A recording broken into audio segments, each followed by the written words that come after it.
हरे कृष्ण माता जी। एक बार सभी माता जी का स्वागत करेंगे हरे कृष्णा महामंत्र बोलकर।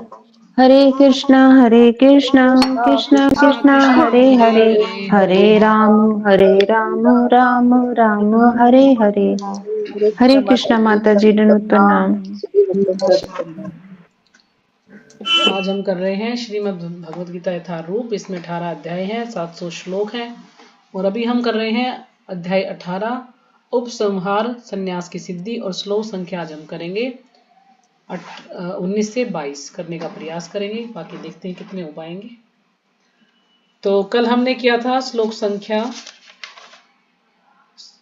15, 16, 17, 18। एक बार पढ़ लेते हैं।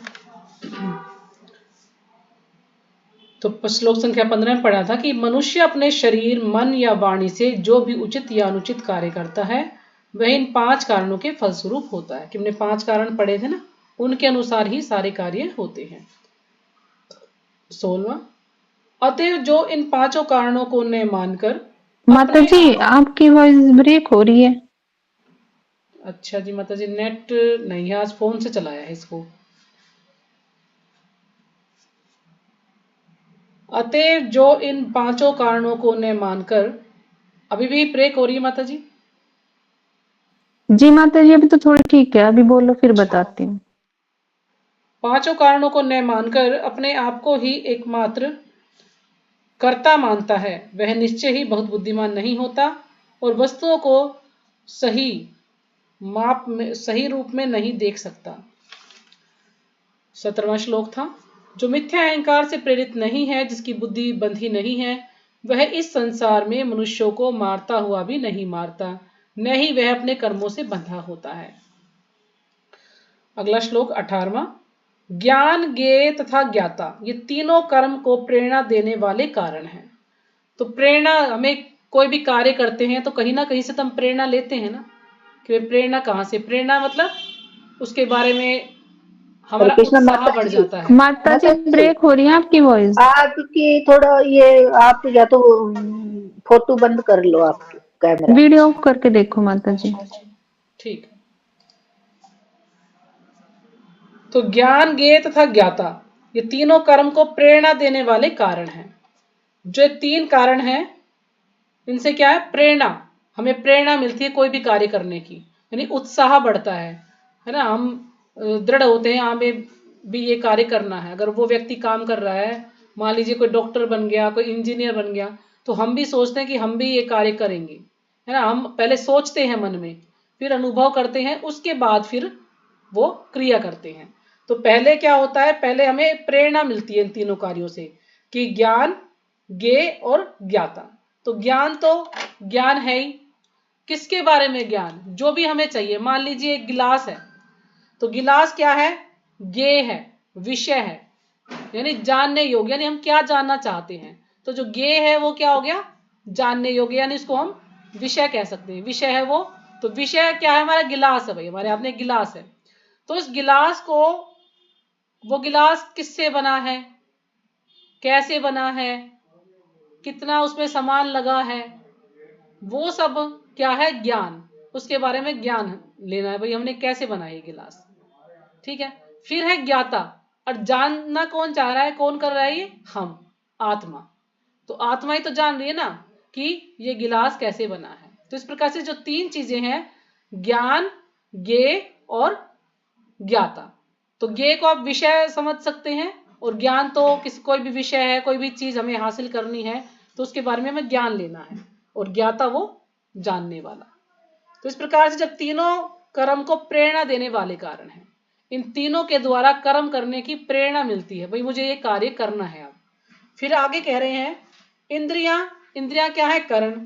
कर्म यानी कोई भी कार्य जो हम करना चाहते हैं वो कर्म स्वयं, और कर्ता यानी मैं, आत्मा। तो जो हम कोई भी कार्य, हमने पहले पिक्चर बना ली उस कार्य की, भाई हमें ये कार्य करना है, प्रेरणा मिल गई हमें। मान लीजिए मुझे डॉक्टर बनना है, या मुझे कोई भक्त बनना है, या मुझे कोई इंजीनियर बनना है, कुछ भी बनना है, तो उसके बारे में ज्ञान तो लेना पड़ेगा ना। तो हमें ज्ञान भी मिल गया, और हमने मन में सोच भी लिया कि हाँ मुझे करना है। लेकिन उसको अभी असली रूप तो दिया नहीं, अभी वो कार्य किया नहीं है, अभी भी सोचा है, मन में अनुभव किया है, हमें भी करना है। फिर जब हम उसको करते हैं तो करेंगे कैसे? इंद्रियों के द्वारा। इंद्रियां उसमें सहायक होती हैं, बिना इंद्रियों के कोई कार्य होता नहीं है। तो इंद्रियां यानी करण, और कर्म यानी वो कार्य जो हम करना चाहते हैं इंद्रियों के द्वारा, और कर्ता यानी मैं, आत्मा। तो आत्मा जो कार्य करना चाहती है इंद्रियों के द्वारा वो है कर्म। यानी पहले उसको सोचते हैं, विचारते हैं, फिर हम उसको क्रिया रूप में लेते हैं, फिर हम उसको असलियत में करते हैं। तो ये क्या है? ये सब क्या है? ये तीन चीजें कर्म के संघटक हैं, यानी कर्म के अवयव हैं, है ना, या कर्म को जन्म देने वाले तत्व हैं। ये इन तीनों चीजों के कारण कर्म होता है, यानी कर्म को जन्म देने वाले तत्व हैं, ऐसे भी समझ सकते हैं, या आप ये संघटक समझ सकते हैं, या आप अवयव समझ सकते हैं। ठीक है, जो भी आपको जो आसान लगता है, जो भी आसान भाषा में समझ में आता है। तो इन हरे तीनों कृष्णा चीजों के माता जी। द्वारा कर्म होता है। हाँ जी। माता जी ये तो कभी कभी व्याकरण में भी कभी समझ नहीं आए, और अब भी ऐसे चलेगा। हाँ जब तो माता पढ़ते जी, थे ये ना तो तब भी। पूरा निचोड़ है ना इस चैप्टर में, तो ये तो आपको मेरे समझाने से नहीं आएगा, आपको कम से कम 2-3 बार खुद पढ़ना पड़ेगा इस चीज को। जब आप इसको पढ़ेंगे, सुनेंगे, खुद से वीडियो सुनेंगे, तो आपको समझ में आएगा, एकदम से समझ में नहीं आ जाएगा। तो ठीक है, जितना आपको समझ आता है उतना आप समझने का प्रयास कीजिए। बाकी अगर बीच में भी हुआ तो हम थोड़ा रिपीट करेंगे इस चीज को। तो हमने पढ़ा था ये तात्पर्य, ले लेते हैं इसको भी हम। तात्पर्य श्रीपाद जी के द्वारा, श्रीपाद जी की जय। दैनिक कार्य के लिए 3 प्रकार की प्रेरणाएं हैं, ज्ञान, ज्ञेय तथा ज्ञाता। दैनिक कार्य यानी जो कि हम डेली करते हैं, है ना, जो भी प्रतिदिन जो भी कार्य हम करते हैं उनके लिए प्रेरणा, उत्साह। प्रेरणा यानी उत्साह कहां से मिलता है? ज्ञान, ज्ञेय और ज्ञाता, ये 3 उसके तत्व हैं। उससे हमें पता चलता है कि हमें किस वस्तु के बारे में, क्या विषय है हमारा, तो उसके बारे में हमें ज्ञान लेना है, तो वो ज्ञान हो गया।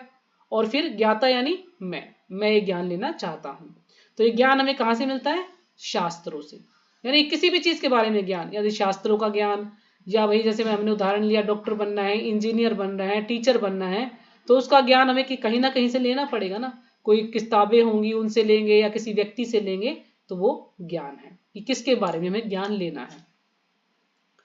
तो कर्म का उपकरण करण, और कर्म का उपकरण क्या है? इंद्रियां। तो जो उपकरण है यहाँ पर क्या आएगा? इंद्रिया। करण मीन्स इंद्रिया यहाँ पे बताया गया है। तो कर्म का उपकरण है इंद्रिया, यानी इंद्रियों के द्वारा किया जाता है वो, और स्वयं कर्म और कर्ता। तो ये तीनों कर्म के संघटक कहलाते हैं, तीनों कर्म के अवयव कहलाते हैं। किसी भी मनुष्य द्वारा किए गए किसी कर्म में ये ही तत्व रहते हैं। तो कोई भी मनुष्य कर्म करे, ये 3 तत्व उसमें रहेंगे। और ये सिर्फ मनुष्य को ही करने हैं कर्म, ये बात भी ध्यान रखें, क्योंकि पशुओं को कोई कर्म बंधन नहीं लगता है। क्योंकि जो पशु बन गए हैं, जो पशु योनि में है, वो तो पहले ही कर्मों का भोग कर रहे हैं। फिर कर्म ऐसे किए हैं कि उनको पशु बना दिया गया, कर्म ऐसे किए गए कि उनको पक्षी बना दिया, कर्म ऐसे कि उनको पेड़ बना दिया। तो पहले ही वो तो कर्म को काट रहे हैं अपने, है ना, कर्म का फल उनको मिल रहा है। तो इसलिए सिर्फ ये मनुष्यों के लिए है, और जितने योनियां हैं उनके लिए नहीं, क्योंकि उनको तो कोई ज्ञान ही नहीं है।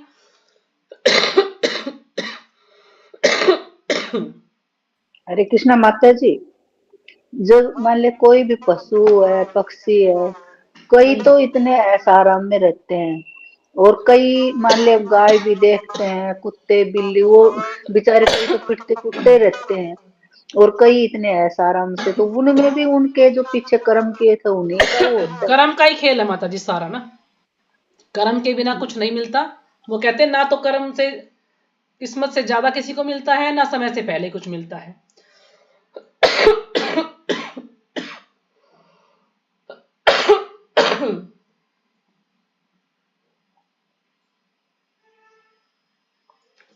जब मान लीजिए हमें जो भी कुछ मिलना है, जब उसका समय आएगा तो हमें वो चीज मिलेगी, ठीक है ना। अब जिसके किस्मत में जितना पैसा है उसको वो मिलेगा ही, जिसके किस्मत में जितना दुख है, सुख है, वो उसको मिलेगा ही। जिसकी किस्मत में जैसा परिवार है, बच्चे हैं, पत्नी है, पति है, वो उसको मिलेगा ही।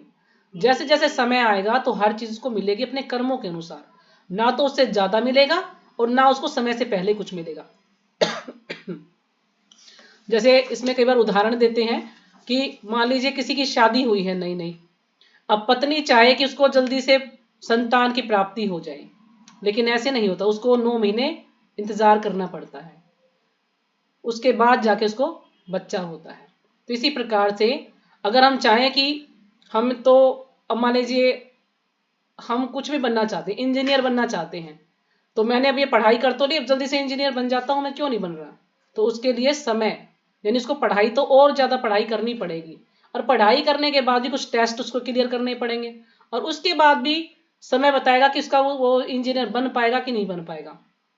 हो सकता है उसको 2 साल लगे, 4 साल लगे, जब उसका समय आएगा तो वो इंजीनियर बन जाएगा। उससे पहले नहीं बनेगा कि वो सोचे कि मैंने टेस्ट तो क्लियर कर लिया, अब मैं तो अभी से इंजीनियर बन जाता हूं, बिल्कुल नहीं होगा। तो इसलिए हमें भी हमारे कर्मों के अनुसार जब जो चीज मिलनी है वो तभी मिलेगी। हमारे जल्दी से हाथ पैर मारने से कि मुझे तो अभी चाहिए, ऐसे नहीं मिलेगा।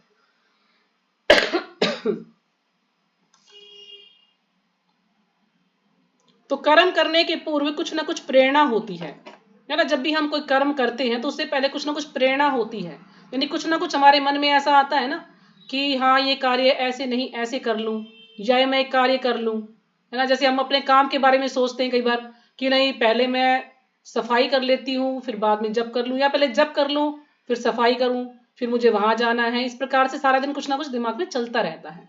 तो पहले हम सोचते हैं उसको, फिर हम उसको क्रिया रूप में करते हैं। तो ये जो 3 कार्य हैं ये प्रेरणा देने के लिए हैं, यानी उत्साह देने के लिए उस कार्य के लिए, हाँ हमें ये कार्य करना है। तो ये है ज्ञान, ज्ञेय और ज्ञाता। और फिर जब कर्म करना है, जो कर्म उत्पन्न करते हैं, कर्म को जन्म देते हैं, तो वो है 3 चीजें। क्या हमने पढ़ा कि इंद्रियां, कर्म और कर्ता, इन तीनों के द्वारा कर्म किया जाता है। तो किसी भी कर्म से पहले प्राप्त होने वाला फल कर्म के सूक्ष्म रूप में वास्तविक बनता है। अब कोई भी कर्म से पहले प्राप्त होने वाला फल कर्म के सूक्ष्म रूप में वास्तविक बनता है, इसके बाद यह क्रिया का रूप धारण करता है। यानी पहले हम मन में सोच लेते हैं कोई भी कर्म करना है, भाई इसको ऐसे करना है, इसका क्या फल मिलेगा, ये मिलेगा, लेकिन वो अभी एकदम से उसका फल नहीं मिलता है, वो भी सूक्ष्म रूप में हम सोच रहे हैं उसको, वो बाद में फिर वास्तविक बनता है। तो जैसे यहाँ पे बता रखा है ना, किसके बाद ये क्रिया का रूप धारण करता है, कि पहले ही हमने मन में सोच दिया है उसको, लेकिन वो बाद में उसको क्रिया रूप में हम करते हैं। पहले मनुष्य को सोचने, अनुभव करने तथा इच्छा करने जैसी मनोवैज्ञानिक विधियों का सामना करना होता है ना? पहले हम कोई भी कार्य करना पहले सोचते हैं।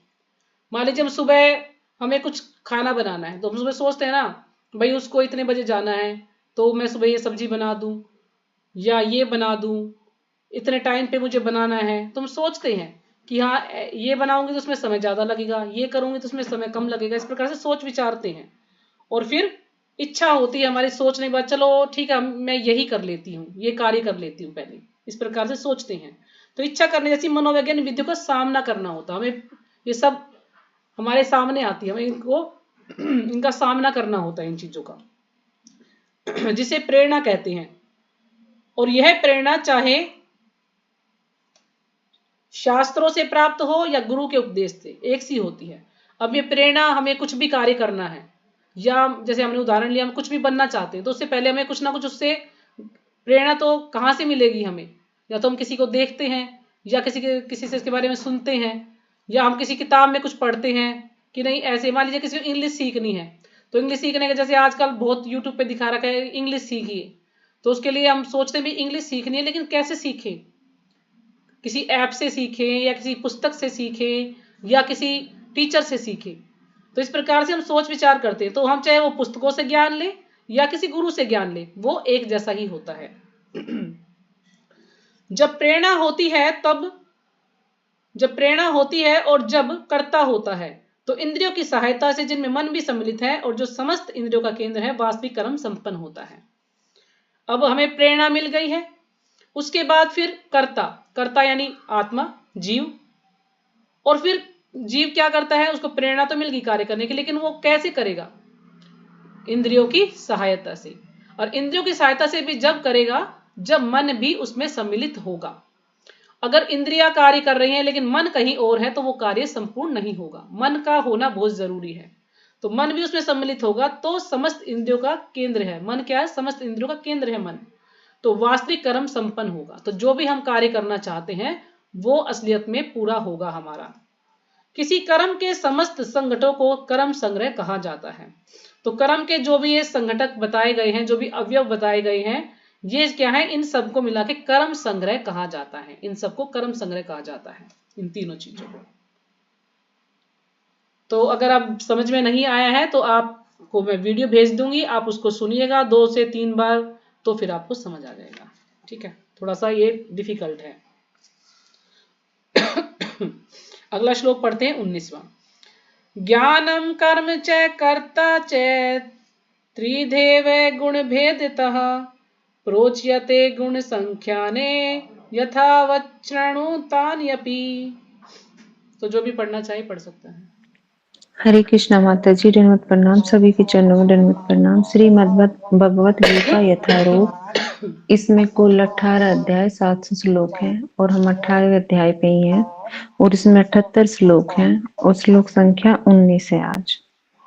ज्ञानम कर्म च कर्ता च तिर्वेदेव गुण भेदता पर्युच्यते गुण संख्याने यथा वैष्णु तान्यपि। हरे कृष्ण माता जी, दंडवत प्रणाम। हरे कृष्ण हरे माता जी। कृष्ण माता हाँ जी। जी, हरे कृष्ण, सभी प्रणाम। भक्तों को श्रीमद् भगवत गीता यथारूप अध्याय 18 उपहार संन्यास की सिद्धि, श्लोक संख्या 19। ज्ञानम कर्म च कर्ता च तिर्दवहि गुण भेदित प्रोच्यते गुण संख्याने यथावर्ष तान्य अपि। हरे कृष्ण माता हरे जी। कृष्ण माता जी, दंडवत प्रणाम। सभी भक्तों को दंडवत हाँ जी, प्रणाम। हरे कृष्ण। श्रीमद् भगवत गीता यथारूप अध्याय 18 श्लोक संख्या 19। अध्याय का नाम है उपसंहार संन्यास की सिद्धि। ज्ञानम कर्म च कर्ता च त्रिधैव गुण भेदत प्रच्यते गुण संख्याने यथावच्छु तान्यपि। हरे कृष्ण माता जी, दंडवत प्रणाम।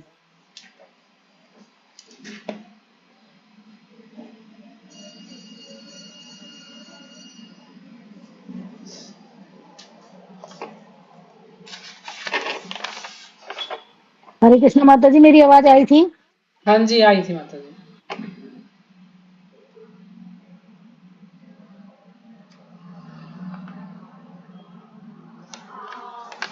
हो गया सबका? शब्द अर्थ। ज्ञानम ज्ञान, कर्म कर्म, च भी कर्ता कर्ता, च भी त्रिधा तीन प्रकार का, एव निश्चय ही गुण भेदतः प्रकृति के विभिन्न गुणों के अनुसार, प्रोच्यते कहे जाते हैं, गुण संख्याने विभिन्न गुणों के रूप में, यथावत जिस रूप में है उसी में, शृणु सुनो, तानी उन सबों को, अपि भी। अनुवाद। प्रकृति के 3 गुणों के अनुसार ही ज्ञान, कर्म तथा कर्ता के 3 भेद हैं।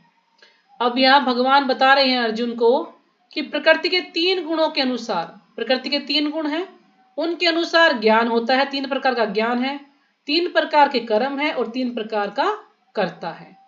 तो उनके 3 भेद यहां पर बताएंगे भगवान हमें। तो अब तुम मुझसे इन्हें सुनो, अर्जुन को बता रहे हैं। तो तात्पर्य श्रीपाद जी के द्वारा, श्रीपाद जी की जय। 14वें अध्याय में प्रकृति के 3 गुणों का विस्तार से वर्णन हो चुका है। तो हमने 14वां अध्याय पढ़ा, प्रकृति के 3 गुण। तो उसमें प्रकृति के गुणों के बारे में, 3 गुणों के बारे में हमने अच्छे से पढ़ा कि 3 प्रकार का दान कैसा है, 3 प्रकार के कर्म कैसे, 3 प्रकार का कार्य कैसा है ना, 3 प्रकार के लोग किस प्रकार के होते हैं, उनकी क्या क्या मानसिकता होती है, ये सब कुछ हमने पढ़ा। तो इस अध्याय में कहा गया था कि सतोगुण प्रकाशक होता है। अब सतोगुण क्या है? प्रकाशक है, यानी प्रकाश देने वाला है सतोगुण। रजोगुण भौतिकतावादी। अब जो रजोगुण है वो भौतिकतावादी है। और तमोगुण आलस्यता प्रमाद का प्रेरक होता है। और तमोगुण से क्या है? आलस्य। जो व्यक्ति आलस्य में रहता है, नशे में रहता है, नहाता भी नहीं है, सारे गलत कार्य करता है तो तमोगुण में होता है। और जो रजोगुण का व्यक्ति है वो भौतिकतावादी, यानी उसको सम्मान की इच्छा होती है, ज्यादा मसालेदार खाना खाता है ना, उसको ये रहता है कि नहीं बस सब लोग मेरी प्रशंसा करें। जो सतोगुणी है वो सीधा होता है। यानी वैसे तो भगवान ने कहा कि सतोगुण से ऊपर उठना है, लेकिन जो सतोगुणी व्यक्ति है उसको ये ज्ञान होता है, अच्छे बुरे का ज्ञान होता है, तो वो अपने रहन सहन को ठीक कर सकता है, क्योंकि इसको ज्ञान है कि मुझे कैसे रहना। उसको भगवान के बारे में भी ज्ञान होता है कि वो कोई अच्छे गलत कार्य नहीं करता है, सारे सही कार्य करता है, पुण्य कार्य करता है और भगवान का नाम भी लेता है। लेकिन हमें तो इन तीनों गुणों से ऊपर उठना है, हमें तो त्रिगुणातीत बनना है, इन तीनों गुणों से ऊपर। तो प्रकृति के सारे गुण बंधनकारी हैं, वे मुक्ति के साधन नहीं है। अब प्रकृति का कोई भी गुण है, चाहे वो सतोगुण है, चाहे रजोगुण है, चाहे तमोगुण है, तीनों ही क्या है, बंधन के कारण है। वो कहते ना एक सोने की जंजीर है, एक कांसे की, एक पीतल की, कुछ ऐसे बोलते हैं उसको। तो यानी तीनों ही गुण जो है क्या है, बंधन के कारण है। लेकिन हम इनसे ऊपर उठ जाएंगे तो फिर हमें बंधन नहीं होगा। तो ये मुक्ति के साधन नहीं है, तो हमें इन तीनों गुणों में रहकर मुक्ति नहीं मिल सकती, यानी मुक्ति के साधन नहीं है ये। यहां तक कि सतोगुण में भी मनुष्य बद्ध रहता है, सतोगुण में है मनुष्य लेकिन फिर भी बंधा हुआ रहता है, लेकिन वो और दो गुणों से ठीक है, वो कोई गलत कार्य नहीं करेगा, अपना जो है अच्छे से रहेगा, लेकिन फिर भी वो बंधन का कारण है उसका। अगर वो भगवान के लिए कर्म नहीं करता है तो उसको जो भी कर्म करे भगवान के लिए करे तो फिर उसको बंधन नहीं लगेगा ना, तो वो भी बंधन का कारण होता ही है। तो 17वें अध्याय में विभिन्न प्रकार के मनुष्यों द्वारा विभिन्न गुणों में रहकर की जाने वाली विभिन्न प्रकार की पूजा का वर्णन किया गया। अब 17वां अध्याय हमने पढ़ा श्रद्धा के विभाग, तो उसमें श्रद्धा बताई गई ना, किसी की शिव जी में श्रद्धा है, किसी की देवी में श्रद्धा है, किसी की किसी जो है जीव में श्रद्धा है ना, कोई किसी जीव को पालता है, कोई किसी किसी व्यक्ति में किसी की श्रद्धा है, वो उसको भगवान मान लेता है, उसकी पूजा करता है। तो हर व्यक्ति की श्रद्धा अलग अलग है, तो इसलिए वो अलग अलग श्रद्धा के अनुसार ही अलग अलग पूजा करता है। इस श्लोक में भगवान कहते हैं कि वे तीनों गुणों के अनुसार विभिन्न प्रकार के ज्ञान, कर्ता तथा कर्म के विषय में बताना चाहते हैं। अब हम जो 2-3 श्लोक पढ़ेंगे उसमें अलग अलग बताया गया कि सतोगुण में कर्म कैसे होते हैं, तमोगुण में कर्म कैसे हैं और रजोगुण में कैसे हैं, तो वो भगवान हमें बताएंगे। तो अगला श्लोक पढ़ते हैं 20वां। सर्वभूतेषु येनेकं भावम् अव्ययम् ईक्षते अविभक्तं विभक्तेषु तत्ज्ञानं विद्धि सात्विकम्। तो जो भी पढ़ना चाहे पढ़ सकते हैं। हरे कृष्णा माता जी, दंडवत प्रणाम। सभी भक्तों को दंडवत प्रणाम। श्रीमद् भगवत गीता यथारूप अध्याय 18 श्लोक संख्या 20। सर्वभूतेषु येन कं भावव्यामिक्षते अविभक्तं विभक्तेषु तान्यायनं विधि सात्विकम्। हरे कृष्ण माता। हरे कृष्णा माता जी, सादर प्रणाम। सभी भक्तों को सादर प्रणाम। श्लोक संख्या 20। सर्वभूतेषु येन कहीं भावम् अवैमिक्षते अविभक्तं विभक्तेषु तज्ज्ञानं विधि सात्विकम्। हरे कृष्णा माता जी, सादर हरे प्रणाम। कृष्णा माता जी। श्लोक संख्या 20। सर्वेषु भूतेषु एकैनं भावम् अव्ययम् ईशते अभिव्यक्तं विभूतेषु तज्ज्ञानं विविध सात्विकम्। हरे कृष्ण माता जी, प्रणाम। हाँ जी, हरे कृष्ण। सर्वभूतेषु समस्त जीवों में, येन जिससे एकम एक, भावम स्थिति, अव्ययम अविनाशी, इक्षते देखता है, अविभक्तम अविभाजित, विभक्तेषु अनंत विभागों में, बटे हुए में, तत् उस ज्ञानम ज्ञान को, विद्धि जानो, सात्विकम सतोगुणी। तो अनुवाद, जिस ज्ञान से अनंत रूपों में विभक्त सारे जीवों में एक ही अविभक्त आध्यात्मिक प्रकृति देखी जाती है, उसे ही तुम सात्विक जानो। तो यहाँ पर भगवान अर्जुन को बता रहे हैं कि जिस ज्ञान से अनंत रूपों में विभक्त सारे जीवों में एक ही अविभक्त आध्यात्मिक प्रकृति, यानी जितने भी जीव हैं अनंत रूप ना, इतने अनंत जीव हैं कि कोई उनको गिनती नहीं कर सकते। 84 लाख योनियां हैं तो कितने ही सारे जीव हैं, कोई गिनती नहीं है उनकी, लेकिन सबके अंदर एक ही अविभक्त आध्यात्मिक प्रकृति देखी जाती है। अविभक्त यानी जो कभी विभाजित नहीं होते हैं, विभाजित नहीं है, वो अविभाजित है। तो आध्यात्मिक प्रकृति यानी सबके अंदर एक ही आत्मा है। सब क्या है? सच्चिदानंद है, भगवान के जैसा ही रूप है सबका, लेकिन इस बद्ध जीवन में, इस भौतिक संसार में आके सब बंध गए हैं। तो यानी सबके अंदर एक ही आत्मा है। एक ही आत्मा का मतलब ये नहीं है कि अब ये जो निराकारवादी हैं वो इसके गलत अर्थ लगा लेंगे। वो सोचें देखा देखा हमने कहा था ना एक ही आत्मा है, एक ही आत्मा से कट कट के सारे जीव आए हैं ना, ब्रह्म एक ही है, ऐसे कुछ बोलते हैं वो। तो ये एक ही आत्मा का मतलब ये है कि सबके जितने भी जीव हैं सबके अंदर आत्मा है, लेकिन वो उसके कर्मों के अनुसार, जो शरीर उसको मिला उसके अनुसार है। अब ऐसा नहीं है कि हाथी है बहुत बड़ा तो उसके अंदर बहुत बड़ी आत्मा है या उसके आकार की है, नहीं, आत्मा एक जैसी होती है सबके अंदर। वही अगर हमारा जो अग्रभाग के 10,000 में हिस्से के बराबर आत्मा होती है, तो सभी जीवों के अंदर उतना ही साइज की आत्मा है, लेकिन शरीर सबके अलग अलग हैं। तो ऐसा नहीं कि एक ही आत्मा है, हाँ, आत्मा का जो आकार है वो एक जैसा ही है सबके अंदर। कोई ये ना सोचे कि हाथी की अलग है या भाई कुत्ते की अलग है, मनुष्य की अलग है। आत्मा सबके अंदर एक जैसी है। सबके अंदर क्या है? आध्यात्मिक प्रकृति देखी जाती है। सब क्या है? सच्चिदानंद ही है सबकी आत्मा। उसे ही तुम सात्विक जानो। तो जो व्यक्ति ये सब देखता है कि चाहे कुत्ता हो बिल्ली हो, सब में जो है आत्मा है, ये तो इसके कर्मों के अनुसार इसको ये शरीर प्राप्त हो गया है, ये तो आत्मा तो सच्चिदानंद ही है और सबके अंदर परमात्मा है, वो इस चीज को देखता है, तो तुम उसे सात्विक जानो। जिसे आत्मा और परमात्मा का ज्ञान है होता है वो सात्विक है। तो तात्पर्य श्रीपाद जी के द्वारा, श्रीपाद जी की जय।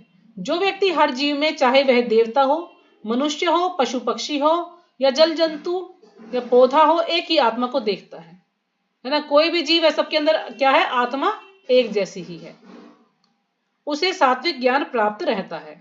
समस्त जीवों में एक ही आत्मा है, यद्यपि पूर्व कर्मों के अनुसार उनके शरीर भिन्न भिन्न है। आत्मा सबके अंदर एक ही है, लेकिन कर्मों के अनुसार, पिछले कर्मों के अनुसार अलग अलग शरीर की प्राप्ति हुई है उनको।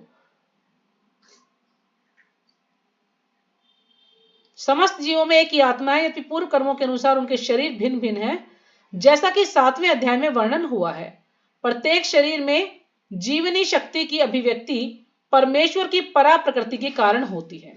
यानी प्रत्येक शरीर में जीवनी शक्ति, यानी जो आत्मा है वो, उसकी अभिव्यक्ति परमेश्वर की परा प्रकृति के कारण, परमेश्वर की जो अंतरंगा शक्ति है, परा प्रकृति है, उसके अनुसार, उसके कारण ही वो उसमें प्रकट होती है। आत्मा शरीर के अंदर, सबके अंदर एक जैसी ही आत्मा है। उस एक परा प्रकृति, उस जीवनी शक्ति को प्रत्येक शरीर में देखना सात्विक दर्शन है। यानी जो व्यक्ति ये देखता है कि सब में भगवान का ही अंश है, सब जितने भी जीव सब भगवान के अंश है, सब के अंदर क्या है? आत्मा है, सब सच्चिदानंद ही है, तो ऐसा व्यक्ति यानी सात्विक दर्शन करता है। ऐसा व्यक्ति सात्विक है, यानी इसकी प्रकृति क्या है? सात्विक प्रकृति वाला है, प्रवृत्ति वाला है वो व्यक्ति। तो यह जीवनी शक्ति अविनाशी है, और जो जीवनी शक्ति यानी आत्मा है वो क्या है? अविनाशी, यानी उसका कभी विनाश नहीं होता है। भले ही शरीर विनाशशील हो, लेकिन जो शरीर है उसका विनाश होता है। जो आपसी भेद है वह शरीर के कारण है, और जो भी भेद है वो शरीर के कारण। कुछ लोग क्या सोचते हैं? शरीर को ही सब कुछ समझ लेते हैं कि ये शरीर ही आत्मा है, आत्मा को अलग नहीं मानते, बोलते शरीर ही आत्मा है। चूंकि बद्ध जीवन में अनेक प्रकार के भौतिक रूप हैं, अतः जीवनी शक्ति विभक्त प्रतीत होती है। अब जो बद्ध जीवन है उसमें अलग अलग भौतिक रूप है ना, कितने सारी 84 लाख योनियां हैं। आत्मा तो एक जैसी है, लेकिन अलग अलग शरीर उनको मिले हुए हैं, तो उससे ऐसा लगता है कि जो जीवनी शक्ति है वो विभक्त प्रतीत होती है, यानी जीवनी शक्ति जो आत्मा है वो बटी हुई है, ऐसा लगता है।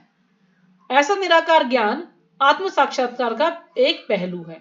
तो जो ऐसा निराकार ज्ञान है, जो ये सोचते हैं कि नहीं आत्मा तो एक ही है ना, सबकी आत्मा मतलब आत्मा एक ही है, उसी मतलब एक ही है, उसी से सारे जीव आए हैं, ऐसा नहीं है। मतलब जो मायावादी वो सोचते हैं कि ब्रह्म एक है, उस ब्रह्म से कट कट करके सारे जीव आए हैं और फिर जैसे ये जाएंगे तो फिर उससे वो ब्रह्म बन जाएगा, इस प्रकार से सोचते हैं। तो ऐसा नहीं है। तो ऐसा निराकार ज्ञान क्या है? आत्म साक्षात्कार का एक पहलू है, यानी एक अंग है निराकार का, है ना। कुछ लोग भगवान को साकार सोचते हैं, कुछ निराकार सोचते हैं। तो ये प्रथम पहलू है या एक अंग है उसका, आत्म साक्षात्कार का, यानी उसको ये तो ज्ञान है कि हाँ भगवान है, इस कारण से। तो अगला पढ़ते हैं 21वां श्लोक। पृथक्त्वेन तु यत् ज्ञानं नाना भावान् पृथक् विधान वेति सर्वेषु भूतेषु तत् ज्ञानं विद्धि राजसम। तो जो भी माता जी श्लोका पढ़ना चाहे पढ़ सकते हैं।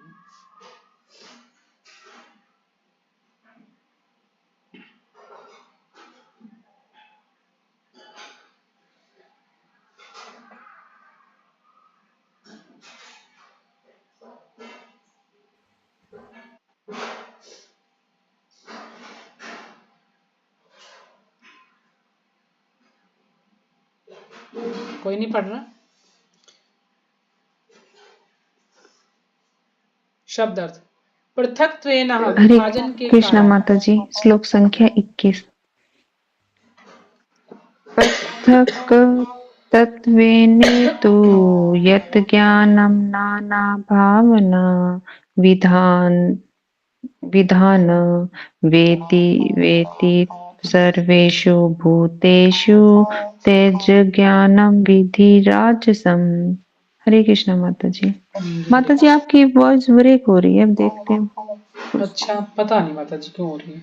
तो बस यही श्लोक पढ़ लेते हैं, बाकी फिर कल करेंगे। नेट चला गया ना, तो ये फोन से चला रखा है बेटा ने। पृथक्त्वेन तु यत् ज्ञानं नानाभावान् पृथ्वीविधान् वेति सर्वेषु भूतेषु तज्ज्ञानं विधि राजसम्।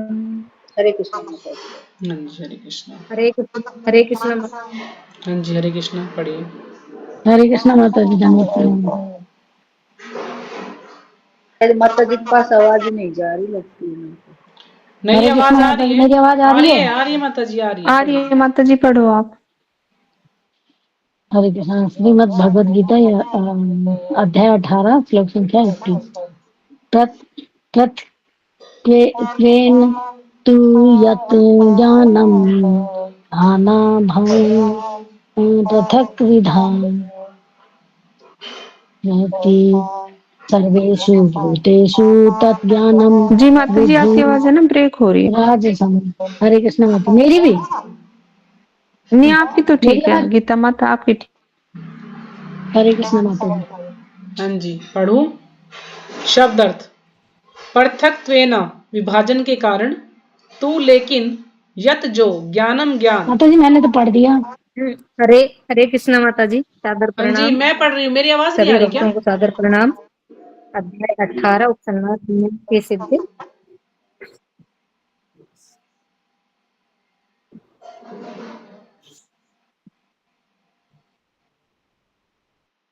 पढ़िए माता जी। अभी तो साफ आ रही है। हाँ माता जी मैं पढ़ रही थी, फिर आप बोलने लग गए ना, फिर मैं रुक गई। हाँ, तो मैं शब्द अर्थ पढ़ने लगी थी, हरे उसके बाद कृष्णा। पढ़ना शुरू करा ना आपने। पढ़िए पढ़िए। पृथक्त्वेन तु यत् ज्ञानम। माता जी नहीं आ रही मेरी आवाज? आ रही है, आ रही है, आ रही, पढ़िए। पृथक्त्वेन तु यत् ज्ञानं नाना भावान् पृथक् विधान वेत्ति सर्वेषु भूतेषु तत् ज्ञानं विद्धि राजसम। हरे कृष्णा माता जी, हाँ सादर जी, प्रणाम। हरे कृष्णा। तो शब्द अर्थ। पृथक्त्वेन विभाजन के कारण, तू लेकिन, यत जो, ज्ञानम ज्ञान, नाना भावान अनेक प्रकार की अवस्थाओं को, पृथक विधान विभिन्न, वेति जानता है, सर्वेषु समस्त भूतेषु जीवों में, तत् उस ज्ञानम ज्ञान को विद्धि जानो, राजसम राजसी। अनुवाद। जिस ज्ञान से कोई मनुष्य विभिन्न शरीरों में भिन्न भिन्न प्रकार का जीव देखता है, उसे तुम राजसी जानो। तो पहले हमने पढ़ा कि ऐसा व्यक्ति जो सब में एक ही आत्मा देखता है, कि सबके अंदर आत्मा क्या है, सच्चिदानंद ही है। लेकिन अब इस जो राजसी है ज्ञान है, इसमें क्या है कि वो जिस ज्ञान से कोई मनुष्य है विभिन्न शरीरों में भिन्न भिन्न प्रकार का जीव देखता है, कि जितने भी शरीर हैं उनमें सब में अलग अलग जीव देखता है। कि यानी जैसा शरीर है, मान लीजिए हाथी है तो हाथी जैसी जो है आत्मा होगी उसके अंदर, ना कुत्ता है तो कुत्ते जैसी होगी। इस प्रकार से वो अलग अलग शरीरों में अलग अलग जीव देखता है, तो तुम उसे राजसी जानो। तो तात्पर्य श्रीपाद जी के द्वारा, श्रीपाद जी की जय।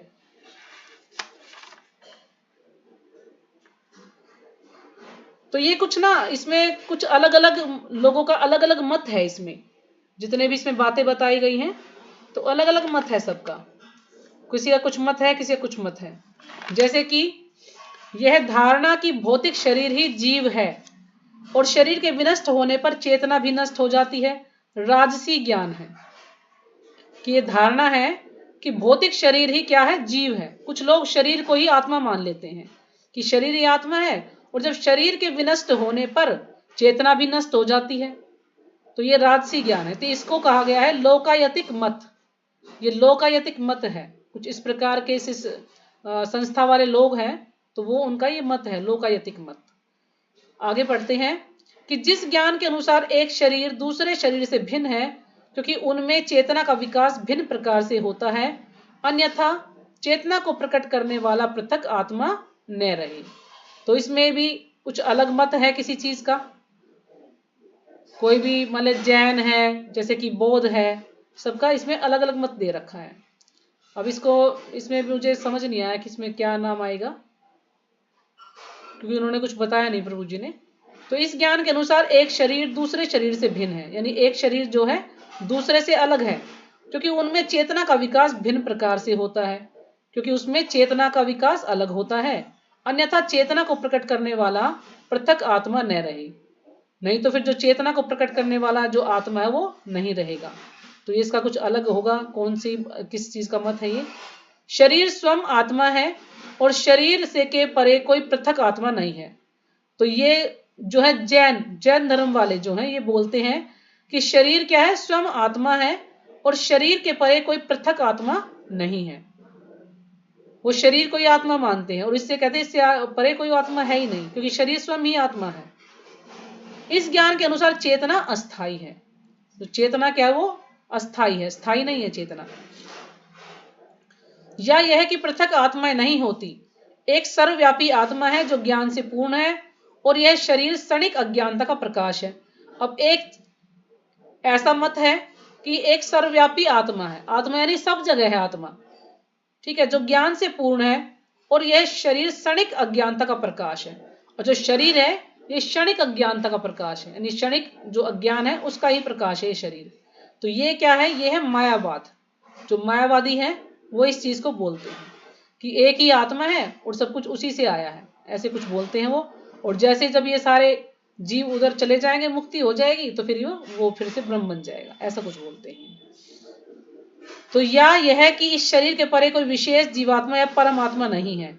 ये सब धारणाएं रजोगुण से उत्पन्न है। तो ये अलग अलग सिद्धांत है, सबके अलग अलग मत हैं। किसी की सोच कैसी है और किसी की सोच कैसी है ना। कोई कुछ समझता है इस चीज को, कोई कुछ समझता है।